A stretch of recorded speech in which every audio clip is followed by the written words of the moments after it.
Supervisor, District 4. Okay, thank you.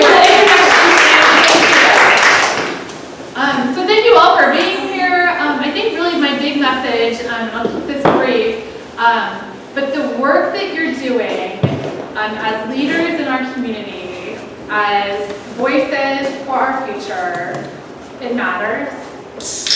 You matter. The way that you're organizing is how things get done. So I serve on the Monterey County Unified School District Board of Education, where the elected body has committed resources to look to our future for energy savings, for conservation work, but the work that we're doing is not enough. We've, on our 21 campuses, we've, over 5 years, reduced energy usage by almost 20%, reduced natural gas usage by over 30%, and reduced water usage by 50%. But I'm telling you, it's not enough. And the way that we're going to do more is because you show up and you demand that we do more. It's because you organize and you educate those in positions of decision making about why this matters and about what we need to do differently to do more for our future. So thank you for understanding how imperative it is that we make change. A couple things I just want to point out, and I'll put my notes down there. So as an elected official, we think we get to make all the decisions. We're the ones, that get to vote. And the reality is that what I've learned working in local government is that the reality is that nothing happens because you get a group of elected officials together. That's not how change happens. Change happens because you have a group of elected officials who are working in partnership with a community, an organized community who has a message. And that organized community is what you're doing right now. It's the work that Sunrise is doing. It's the work that you are doing in our community to bring people together around a common issue. And so between that relationship between your elected officials with your community groups, as an elected official, when I show up with an issue that I care about, and I've got a community behind me, and I've got voices behind me, and I've got organized power behind me, it allows me to be more effective in achieving the goals that we share. So I just want to emphasize how significant the work that Sunrise is, how important it is, and how really it's only because of elected officials working in partnership with Sunrise, and Sunrise being there to push elected officials to that next step. Like, we can be doing great things, but we need to be doing more. And the only way we're going to do more is because you're there pushing on us to do more. Because you show up at the meetings, and because you bring other people into the conversation, and because you keep certain topics at the forefront of our conversation. We're always going to have choices about where to invest our resources and where to invest our time and our limited money and limited dollars. And so it's because you're present that we're going to make choices to invest our resources into planning for climate change, into mitigating climate change, into ensuring that our budgets are prepared in such a way that we can understand what our climate vulnerabilities are and make sure that we're protecting our most vulnerable populations. So keep doing what you're doing. Thank you for doing what you're doing. And I am so excited to be able to work with you as I run for Monterey County Board of Supervisors.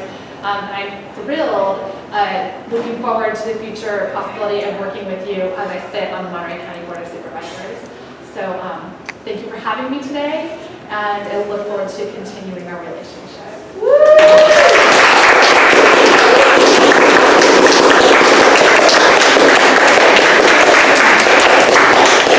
Hello everyone, my name is Vincent and I'm a member of the Sunrise Movement Salinas. The reason I joined Sunrise was because I was extremely disappointed by the 2016 elections. I felt that it would no longer just suffice to just vote and donate. I felt like I had to do more. I'm worried about many problems we face today, such as jobs becoming increasingly insecure, housing being unaffordable, increasing levels of anxiety and depression, and increasing levels of wealth inequality, and of course, climate change. I believe that the solution to these things is if we stand together and fight for a Green New Deal. That is the direction that I want the country to go, and that's why I joined the Sunrise Movement. Before our December 6th climate strike, Sunrise Movement Santa Cruz and Salinas met with Congressman Jimmy Panetta to issue him a series of demands on climate change. Jimmy Panetta refused to sign the no fossil fuel money pledge and stated that he did not take any fossil fuel money. That is a lie. Some of his top donors have large-scale oil operations. The next speaker is Adam Scow, who is running for Congress against Jimmy Panetta. We have recently endorsed Adam.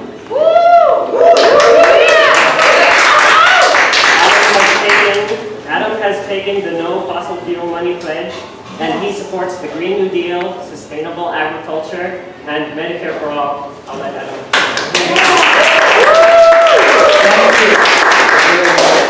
Thank you, Sunrise Salinas. Now is our time to take back our country and to fight for our survival. And it's going to happen because of a rise of democracy in Salinas that we have never seen before, and that is what it's going to take to win this election, but not only this election, but future elections. We need democracy at all levels of government. In 2016, I had the honor, I was in Salinas. It was a very interesting, surreal night. We were working on Measure Z, which banned fracking in all new oil wells here in Monterey County. And many people counted us out. They said we could not win it. I know some people here who worked on that. Anybody here remember that night? I know we got Dr. Lotus Rodia here, Dominic Dursis here. I'm sure many of you remember millions of dollars spent to defeat Measure Z. And we shocked the world and we won Measure Z. We had a big celebration, but at the same time, we found out this guy named Donald Trump was going to be our next president. I remember it was a very weird feeling of driving Highway 68 from Salinas to Monterey that night. So here we are 4 years later. We have Bernie Sanders leading the Democratic field. We got great candidates. We have Wendy Rudaski, she had to go running for Monterey County Supervisor.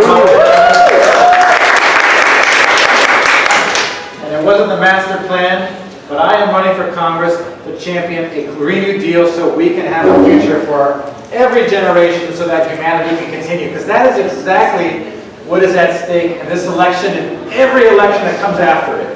2020 is the biggest election year ever, and then 2022 is going to be the next big election year ever, and then 2024. So we are going to build a movement, and it's got to start with the young generation. The young generation gets counted out. Political consultants say, they don't vote. They don't count. Latinos don't vote. Oh yeah? We're going to show them something, and that's how we're going to win this race.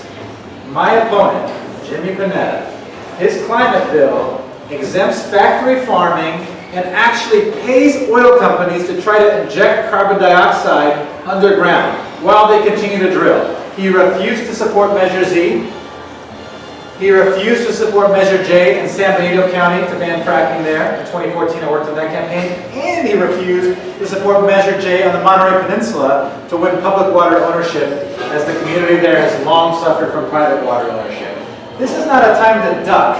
Jimmy Panetta is not even endorsing Wendy Rudaski. Wendy Rudaski is running against a Republican who just switched his registration, named Steve McShane. He's not even supporting her. As your Congress member, I'm going to be working with you to nurture grassroots democracy so we can have a healthy level of democracy and real representation on every level. Salinas City Council, Monterey County Supervisor, you name it. We're going to build it. We cannot talk about 2050. We need to figure out a 2030 plan, 100% clean up the grid. I am for public water now, but I am also for public power now. PG&E is a criminal company, and every time they screw up and burn people's homes down, you know what happens? They get a rate hike. They get a bailout, a $6 billion line of credit. For a long time, the California Democratic Party was largely funded by PG&E. In 2018, Jimmy Panetta's largest donor, one of them was PG&E, $10,000. That ain't gonna cut it. We gotta fight to take the special interest on. I wish a corporate bipartisanism could solve all our problems. That's Jimmy Panetta's approach. Bipartisanism with the Republicans. Isn't that nice? Well, if they were going to solve our problems, great, but it's not solving anything. Congress has been nothing in 20 years since Al Gore's Inconvenient Truth, a grand total of 0 as the climate crisis has gotten worse. Bill McKibben, endorsed by the campaign, he started an organization called 350.org. When he started it, we had about 365 parts per million CO2. We're now at 415. This is a crisis, and this is the year we must act and we must build to win. And that is exactly what we're going to do. We're going to win this campaign here by winning in Salinas. We're going to win in Santa Cruz. We're going to win in Seaside and Marina. And we're going to do better than anybody thinks we're going to do on the Monterey Peninsula. I'm excited to be here. I'm grateful for your endorsement. Nobody's going to give this to us. We have to go take it. We have the moral authority, but the moral authority is not enough to win. Politics is about power. The other side has the money, we got the people. But we got to organize the people. We have 33 days till the March 3rd primary. 33 days. This is an opportunity. Let's not squander it.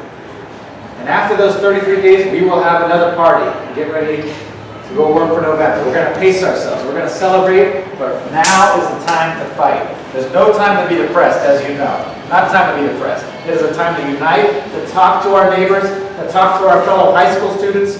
Those of you involved in high school, that's when I got active. A family friend of mine ran for Congress. I was working the phone banks, walking our neighborhoods. Maybe I was just bored, but no, I had a great time. That is what we got to do. All the high school kids at Salinas High, every high school, we got to talk to their parents, and we got to get out and vote on March 3rd. A lot of people still do not know we have an election on March 3rd. We got 33 days. Let's go out and do it, and then we'll come back here to Mi Tierra again, and we'll have some more tacos. And we'll have some fun. Thank you so much.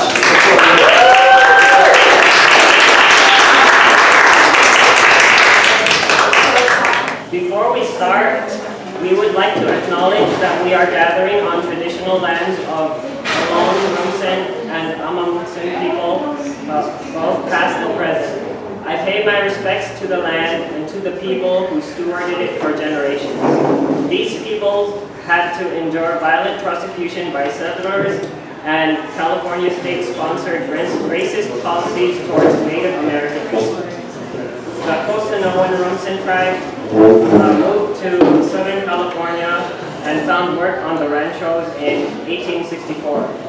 They have been largely written out of historical accounts of California and wrongly recorded as extinct.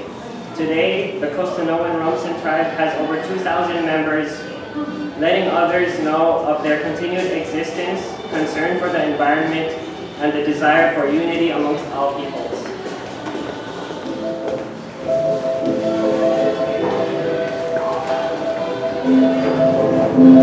We have a ticking time bomb, right? We have 11 years, we really just have 1 year to make a political change. Presidential candidates are in Iowa right now, and we can shift the narrative. Because this is not just something that you vote for and you go home. It's something that you vote for, and then you have to work on it, you have to build it. We need to rekindle the public imagination in this country. I work in public policy, and it's always our goal to try to get ordinary people to get excited about a public policy idea that could change their lives. And I've never seen anything like the Green New Deal.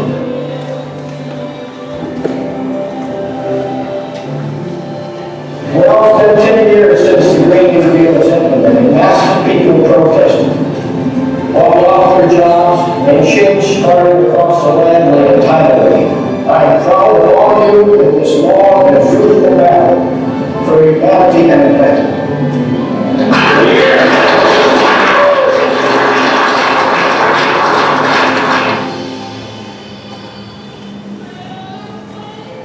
The problem is so big, it's hard to imagine. But America and the world's top scientists widely agree that we are running out of time.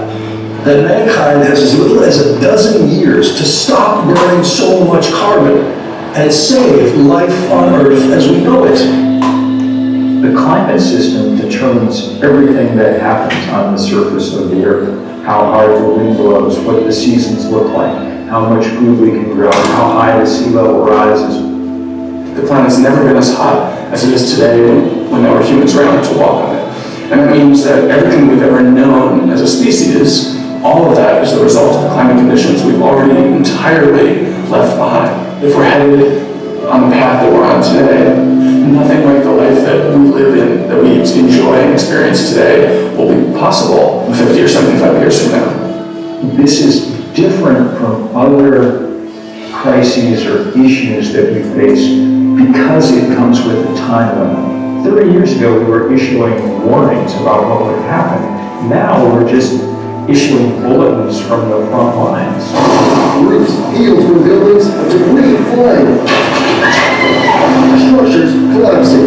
Up to 30 inches of rain in some areas, engulfing whole neighborhoods.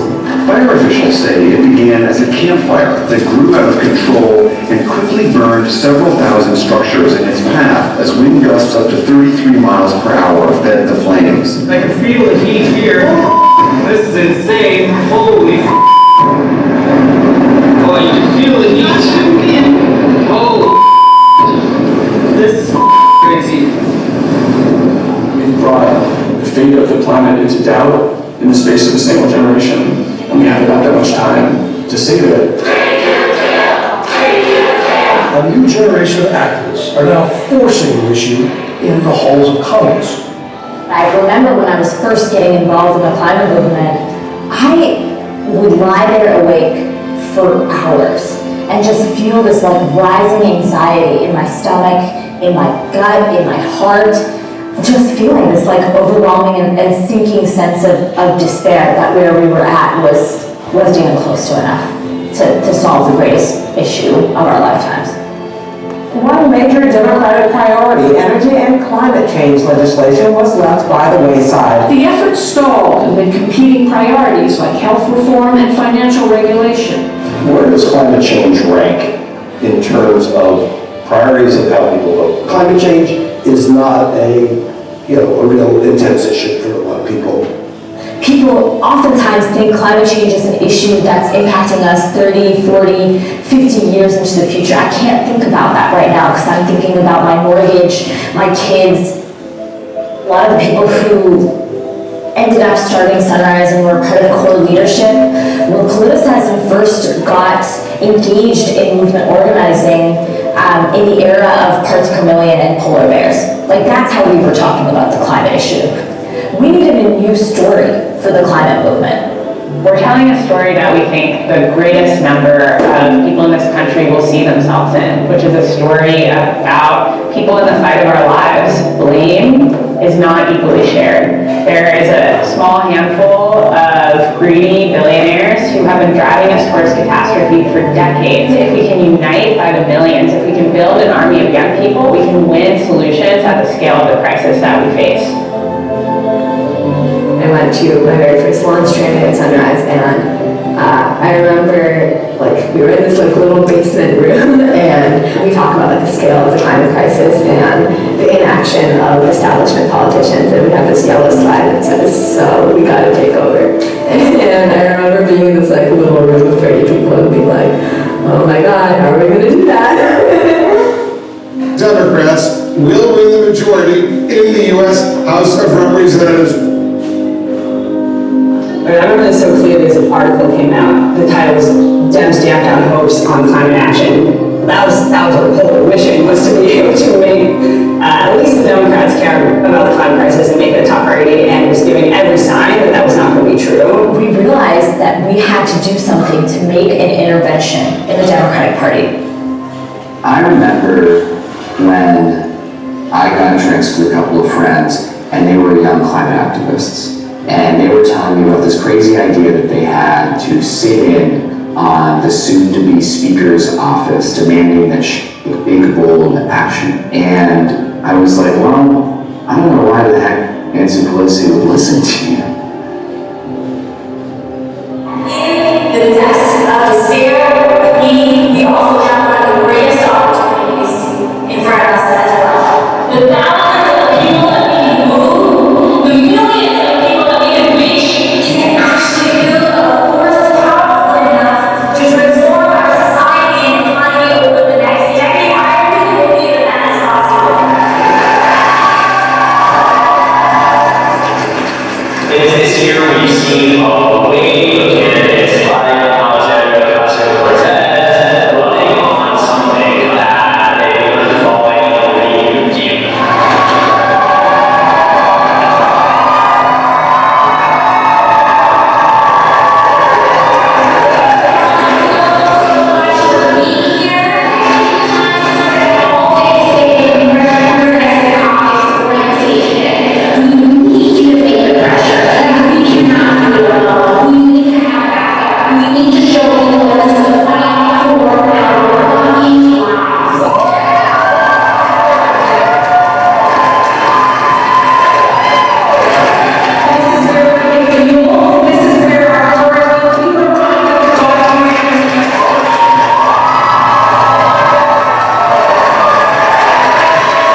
Green New Deal now.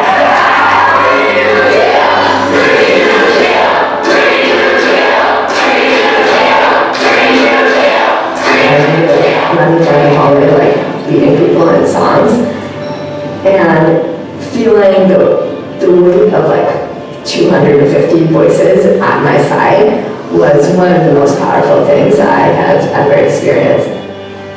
What happened when Sunrise started occupying offices and demonstrating after the midterm elections, and what happened in those midterm elections was the first time that I really felt any kind of climate hope since Trump was elected.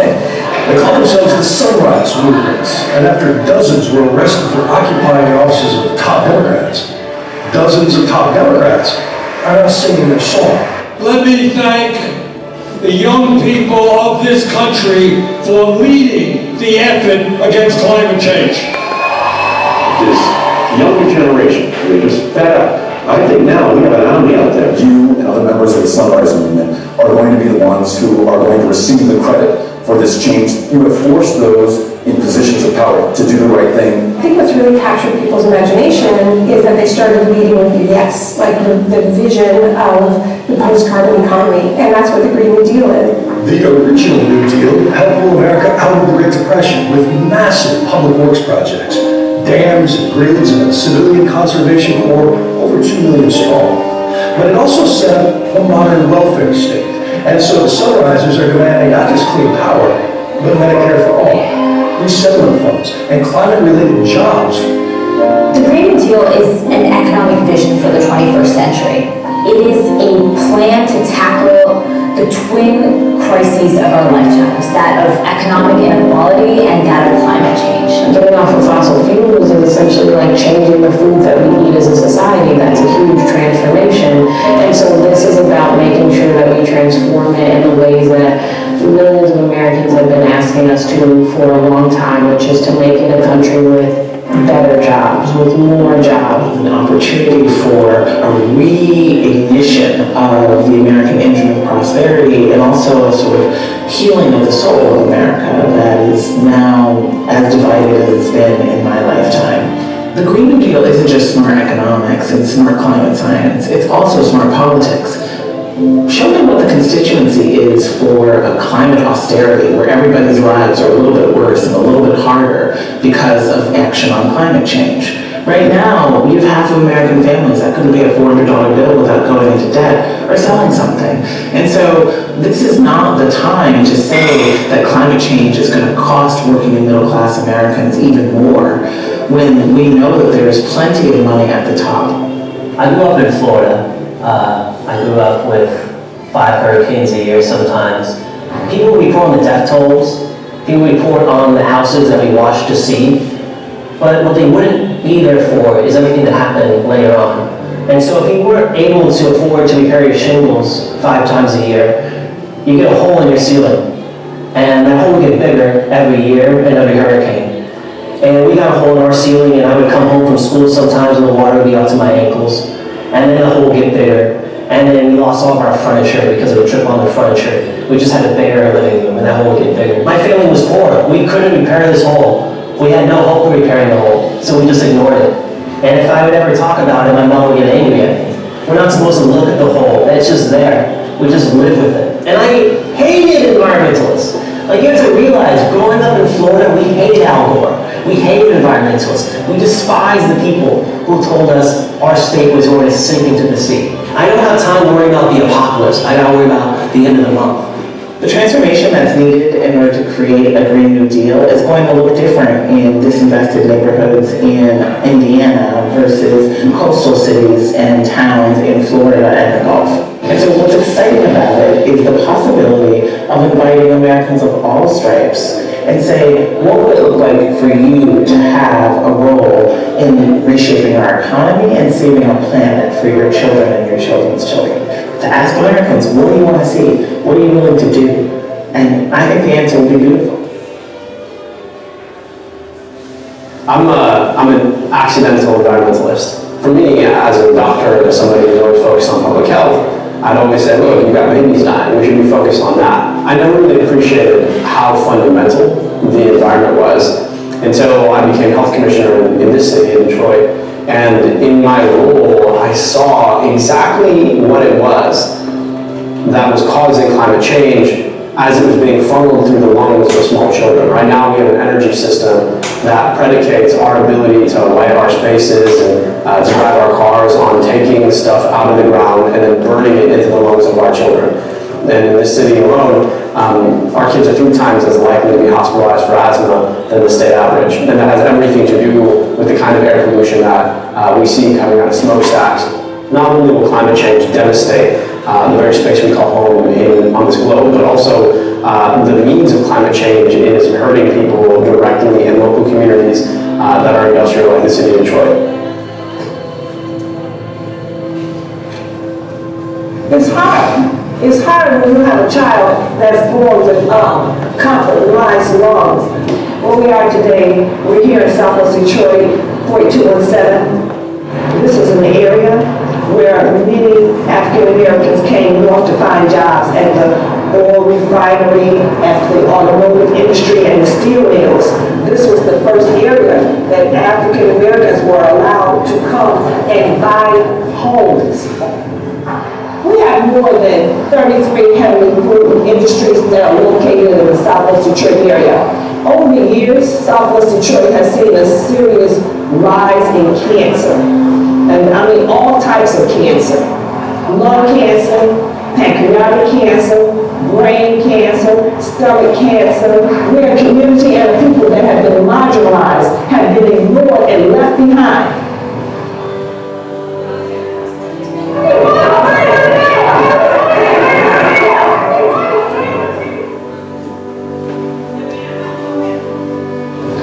If I could be a constructor of the Green New Deal, it would be a future for my children and grandchildren to have air that is not brown, that is not gray, that is not black with pollution.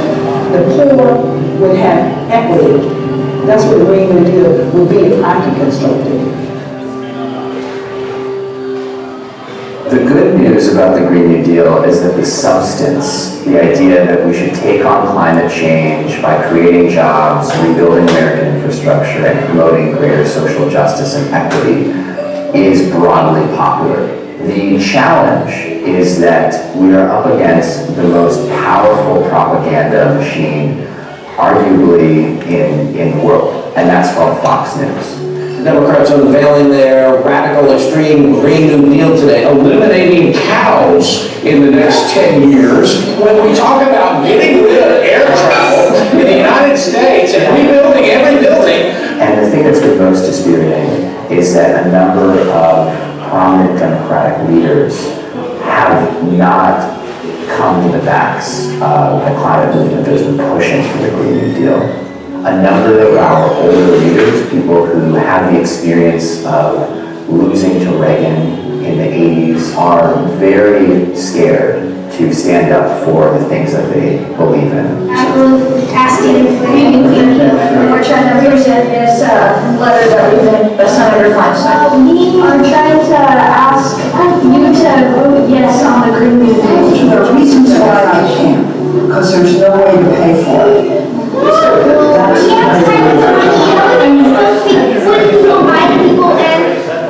What's interesting about this group is I've been doing this for 30 years. I know what I'm doing. You come in here and you say it has to be my way or the highway. I don't respond to that. You can go and meet the most powerful person on earth.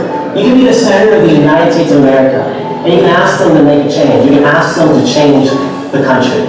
And they will react to you like they're a middleman trying to Cinnabon. Oh, I'm sorry, sir, I can't change the recipe. That's not me. Go to your politician and demand them what they want. And if they did not deliver, then you replace that politician. Go and strike for your wildest dreams. Anything is possible, okay? We've heard so much. You're young, you're naive, you're too radical, you're impractical. The only radical thing at this critical juncture in history would be to do nothing.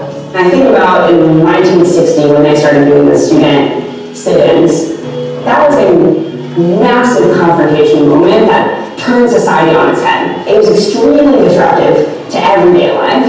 Within a period of 2 months, the movement has spread to 65 cities involving every southern state.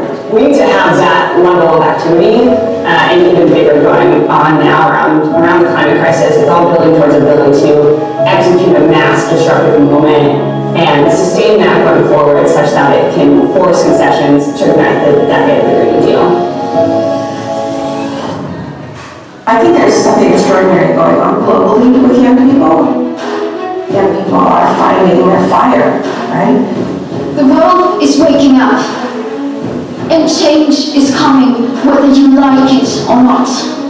Students and workers all around the world are flooding the streets demanding action on climate change. It is going to take tens of millions of people in the streets. Police arrested 27 young people and hauled them out of the State House. Climate activists who say they have no choice but to face arrest. If we can pull it off, it will feel fully uncontrollable. And it will feel like even if we wanted to control it, that we can't. Because it is time for a generational uprising that can change the course of this country. The very future of human civilization as we know it is on the line. What wouldn't you do to protect that?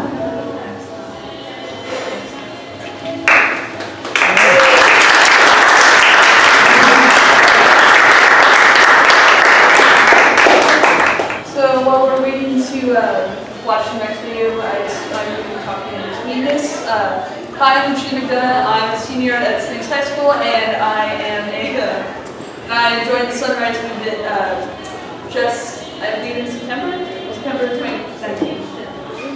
October? Yes, there you go. So, this movie was really inspiring to me. I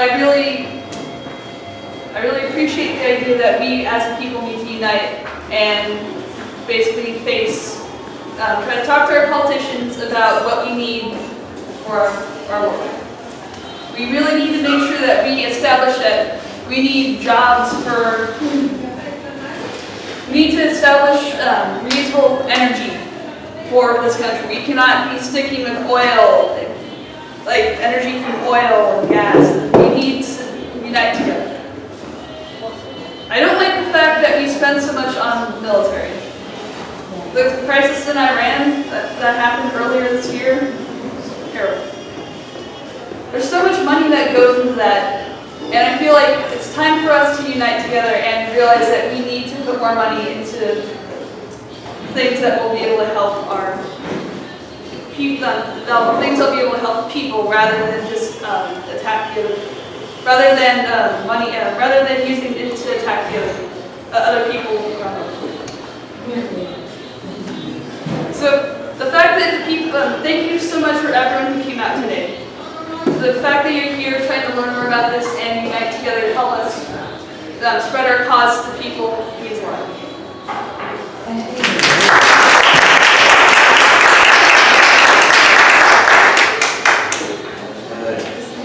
Thank you so much, Latia, for sharing your story. And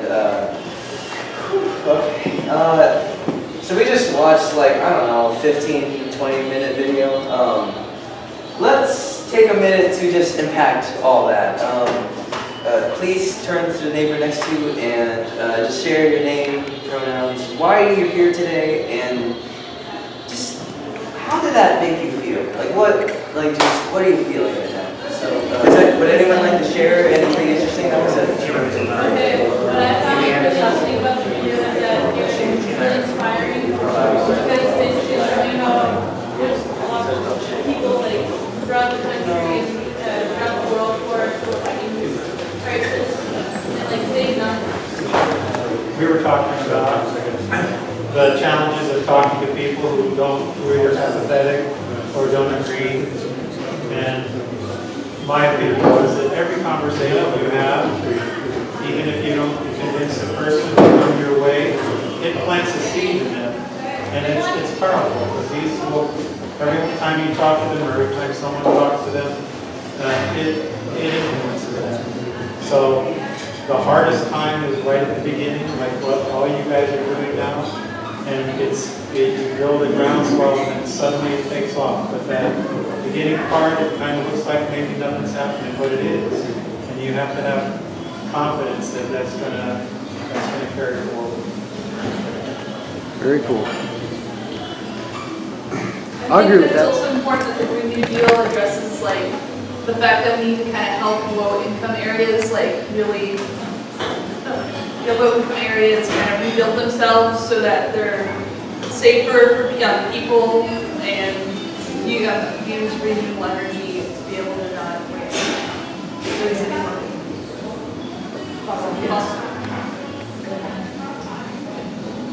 How about over here? Let's hear from over here. Would anyone like to share anything? Well, I was just thinking how great it is that it doesn't really matter the outcome of this so much. It's as much as we want the best possible outcome. In 10 years, 5 years, it's going to be these people not only voting but in office as well. And the de facto accomplishment that they'll have then will be invigorating to see, and hopefully you can start now and build more and more to that. But the last laugh will be in this group. There'll be a resounding go to hell result.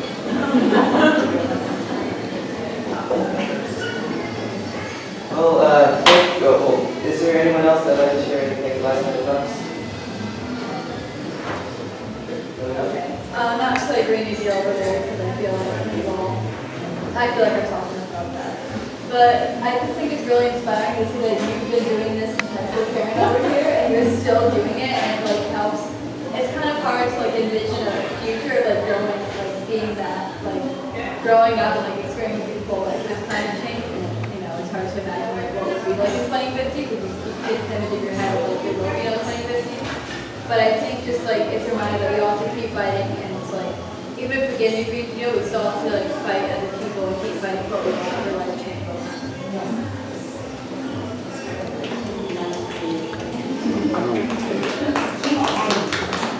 I think that there's always been people that lead the way, and they're not necessarily people who talk the loudest. Like for my generation and for me personally, it was Rachel Carson who wrote Silent Spring, figuring out that DDT, which was used in Vietnam and started being used as a pesticide everywhere, that birds were not hatching. The eggs were not hatching. And so there are always people like that if you kind of pay attention, they're telling the truth. And so I just think it's great that you guys are doing it in a organized, but in a movement. Because I think it'll happen.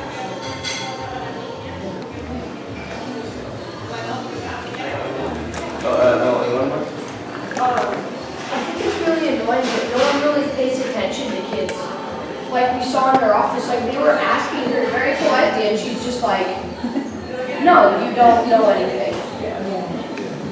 Like she basically said, "I don't care what you say. Go away. I know better than you." Really annoying. She acted pretty childish, in my opinion.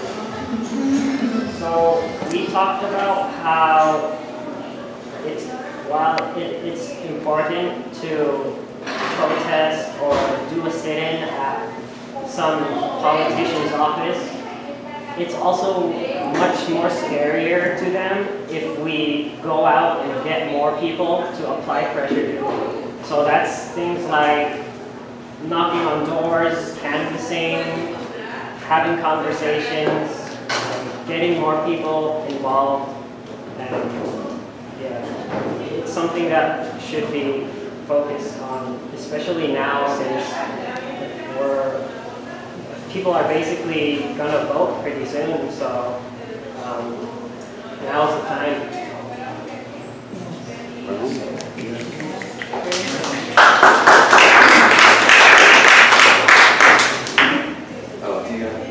Don't worry, I'll keep it positive. The one thing I will say about keeping on the positive side is I get the opportunity to vote for DNC delegates at the end of March. I get 20 votes, as a matter of fact. I don't know what 20 people I want to vote. So what I'll be doing is delegates who I share the slate with, I'll have them choose the sticks. If you are interested in investigating who those other people are running for DNC delegates for Everland, California, you're free to make 6 recommendations to me, and as long as it's not somebody I'll vote for. Because yeah, you should have a say in who supposedly represents California at a presidential convention. But that means you are going to have to do some work, and it's not easy to find out. So you might have to think, what kind of question to ask?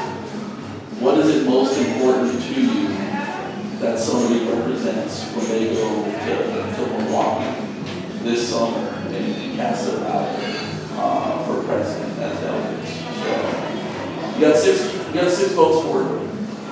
You got about a month and a half to decide if you choose.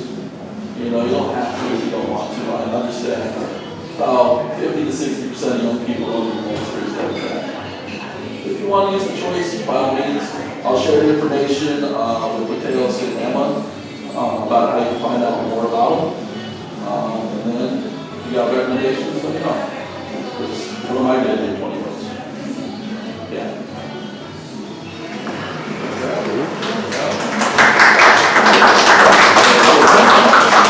And you guys can also be delegates. So it's a very undemocratic process. So in 2016, because of measures, we got like 400 people who vote for delegates that represent our area. 400 people, all Democrats registered in this county. That's nothing. This last time was like 200 people. So you guys can also be delegates to the state convention. So the education process, I feel like I'm very opposed to everything that's like something you guys can do. So,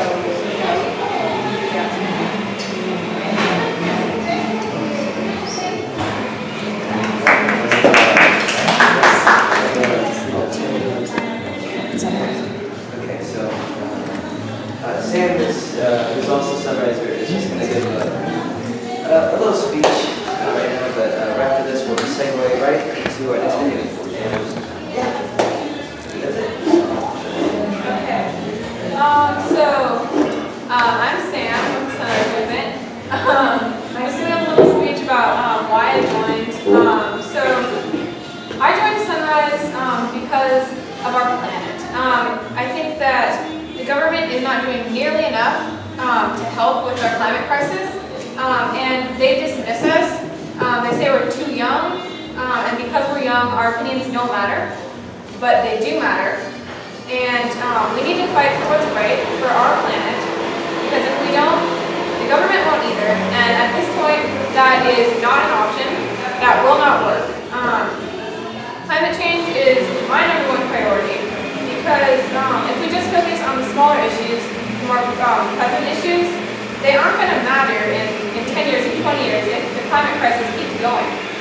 We need to take action now. Our Earth is not livable. People are getting sick and dying because of the pollutants in the air that we breathe.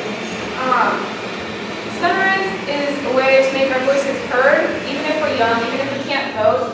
It is a way that we can march, that we can hold up signs, that we can spread the word about climate change, about what we need to do.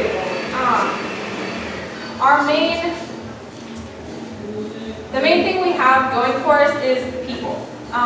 We need more people because we don't have a lot of money for our cause. We need power, and people are that power. So I encourage you all to spread the word, to tell everyone you know about Sunrise, about this cause, and encourage everyone to join.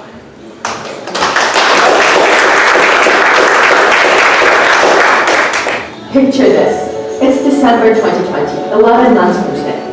We wake up with tons of notifications, more links from family and friends. We have won the votes of young people. Every day there are new articles trying to explain the green wave. Record youth turnout have elected President Sanders in a landslide. Your friends are texting you. Are we really going to do this? Are you going tomorrow? Millions of young people have pledged to take to the streets to kick off a mass youth strike for a Green New Deal. On the news, they're predicting that the first day alone will be bigger than even the Women's March. it really feels like another world is possible. Okay, I'm just daydreaming, but here's the thing about that future. We actually have the power to make it real over the next 11 months. Whether we can pull it off is up to people like you and me. Donald Trump's presidency, it has some critics raising the question, is our democracy in danger? This year is a pivotal point in our country's history, the kind that only comes once in a generation. And with climate change bearing down on us and our Windows Act closing by the day, one thing is clear. It's now or never. What we do in the next 11 months will make or break our generation's shot at a livable world and a society that works for all people, no matter the color of their skin, how much money they have, or where they are from. We have the power this year to not only beat Donald Trump and inaugurate a new president, but to inaugurate a new chapter in American history, the decade of the Green New Deal. Here's how we're going to do it. Organize, vote, strike. There are a lot of ways that people try to make change. Some say you have to go it alone. Some believe that more people knowing the truth about the science will open the path for action. Others say we're doomed, or that we just need to develop more technology. For our entire lives is how so many have tried to stop the climate crisis, and it has just gotten worse. Every institution in our society has failed to address this problem. We're so late in addressing the crisis, at this point we literally cannot afford less than a heroic mobilization in every sector of society. Like when we got out of the Great Depression, defeated Hitler in Nazi Germany, or landed on the moon, the only institution capable of leading an effort that big is the federal government. How do we make the government do that? There are essentially two ways to make our government do what we need: money and people power. The opposition has money and they are spending it. Our institutions have failed us for decades because fossil fuel billionaires, like the Koch brothers, have spent piles of money buying our politicians and sowing doubt about the reality of climate change. What we have is so much more powerful: people. And people power can beat money any day, but only if we organize. It may seem like a fancy word, but anyone can do it. All it takes is talking to people and bringing them into the movement. From the lunch counter sit-ins of the civil rights movement to the movement to end the AIDS crisis. Young people have been on the forefront of social movements throughout history. Looking closely at that history, we see that there's one thing that can take on the wealthy and powerful and win: a massive, cross-class, multiracial movement that forces the political establishment to start acting in the interest of the people. That is the movement we are organizing this year. Like past movements, we need to be big and we need to be disruptive. With a massive movement that disrupts business as usual, we can deliver an undeniable mandate to the incoming Congress and administration to begin enacting a Green New Deal on day one. Okay, we're going to build a powerful movement. But there's still an elephant in the room here. Do you think millions of us in the streets are going to seriously move this guy? Green New Deal. A massive government takeover. It would shut down a little thing called air travel. There are some politicians who will probably never do anything, no matter how much pressure they use. We also need to vote. Imagine if we replaced that with this. We need millions of people from one end of this country to the other to stand up and fight back. Our job is to transform our energy system and save the planet. That's why our movement will elect Bernie Sanders president of the United States this year. We're going all in to help Bernie win the Democratic nomination and then presidency. But let's be real. There's a chance we don't succeed in making Bernie the nominee. And we will still mobilize in force to defeat Trump and his fossil fuel cronies at the ballot box on November 3rd. The stakes in this election are too high for our generation to sit this one out. And it's not just the presidency. We have to get to 100% renewable energy in these coming years. AOC's election was decided by just a few thousand votes, and she has totally transformed American politics. This year, millennials and Gen Z will be the largest voting bloc in America. We have a plan to turn out in force to elect politicians up and down the ballot who will fight for the Green New Deal in every corner of the country. From farmer and educator Audrey Denny running on a Green New Deal from rural California in a historically red district, to movement champion Rashida Tlaib defending her seat in Michigan, we've got seats to win. It all starts with the same task: talking to our friends, neighbors, this time about the most important election of our lifetimes. Over the course of the year, we'll be getting everyone we know to pledge to vote and strike in 2020. We'll collect hundreds of thousands of pledges and follow up with every single person, making calls and knocking doors to make sure as many young people as possible get out and vote. That way, we will register and turn out our generation in record numbers to put Bernie Sanders in the Oval Office, dozens of other Green New Deal champions. Let's get back to December 2020, 11 months from now. Millions of young people are preparing to strike. In response, President Sanders has introduced the first bill of the Green New Deal, the Federal Jobs Guarantee. It's an ambitious plan to put millions of Americans to work, transitioning our economy to 100% renewable energy in just a decade. But sources say that Nancy Pelosi is preparing a net zero emission by 2050 resolution instead, just scrapping all the stuff about jobs and investment in communities that are struggling in favor of a non-binding target. It's easy to dream about all the good parts, but even if we elect a Green New Deal champion like Bernie for president, the fossil fuel billionaires would use every tool at their disposal to stop an ambitious, just Green New Deal from becoming law. And unfortunately, the last year has shown us that powerful politicians from both parties will stand in our way. Policy as bold and transformative as the Green New Deal has never been passed without a massive and disruptive social movement behind it. After the election, our movement needs to be ready to get out into the streets, take over schools, politicians' offices, and government buildings, and hold creative, non-violent actions in every corner of the country.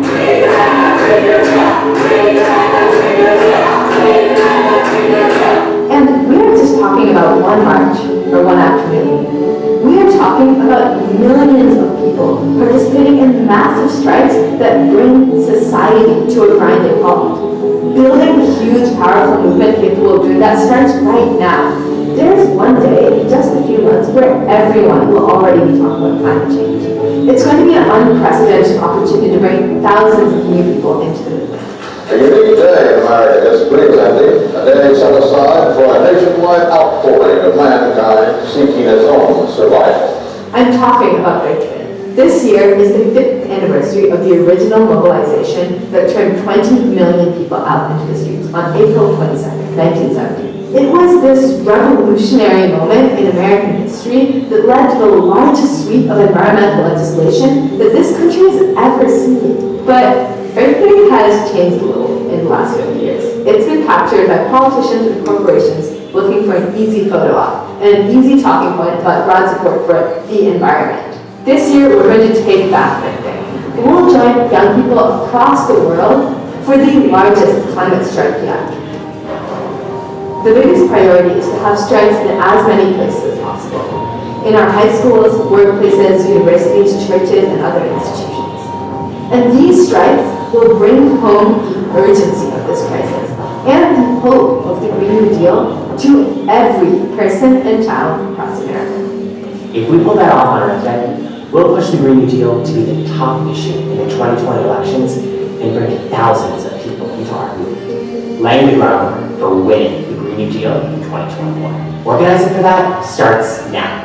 Really, it starts with you. The first step you can take right now is to host a strike zone, a 6-week program to plan a strike in your community for Earth Day 2020. It doesn't matter where you live, if you're in high school, college, workplace, or whether you've never done anything like this before. Once you're in a strike circle, you'll get the tools to bring 5 to 15 people together, learn about social movements, gain core organizing skills, and gear up for a powerful Earth Day action. We'll give you everything you need, including sample meeting agendas, a dashboard to track your progress, and a coach who will help you every step of the way.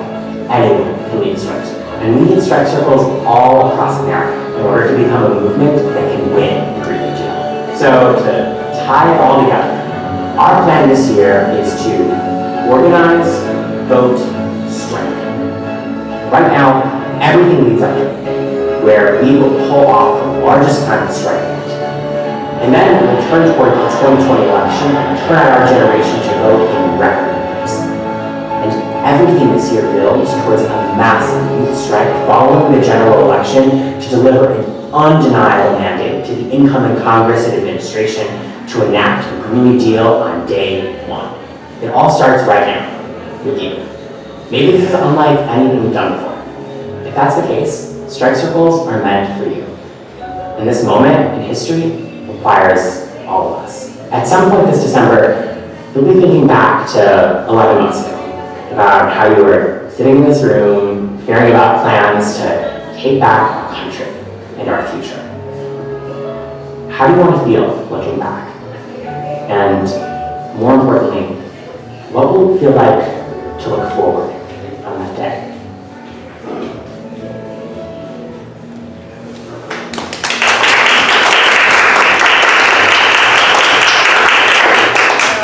All the kids here in the Sunrise Movement are very into social media, so if you can follow them all on Instagram under Sunrise Movement Salinas. Yes, so, and the movement is Mvmt. They'll talk about their strike circles coming up, and when their meetings are, they're going to be holding a meeting this Saturday from 4 to 6. Everyone is welcome. They're going to start talking about Earth Day and preparations for that. They're going to be holding a huge strike in front of Salinas High School, but they're going to hash out those plans. But it will be on Wednesday, April the 22nd, which is Earth Day. So everyone is invited to attend that. And so again, you know, I'm Mateos's mom, so I'm like, don't forget this and don't forget that. And also there's Wendy signs, Adam signs, Bernie signs, all the Bernie merch, everything here is for you guys to put in your lawns and your windows. There's some canvassing opportunities on the tables. Thank you, Bob and Rita, for all the Bernie stuff. I really thank you for putting it out. And so that formally ends our lunch party. I think, as Sven said, I think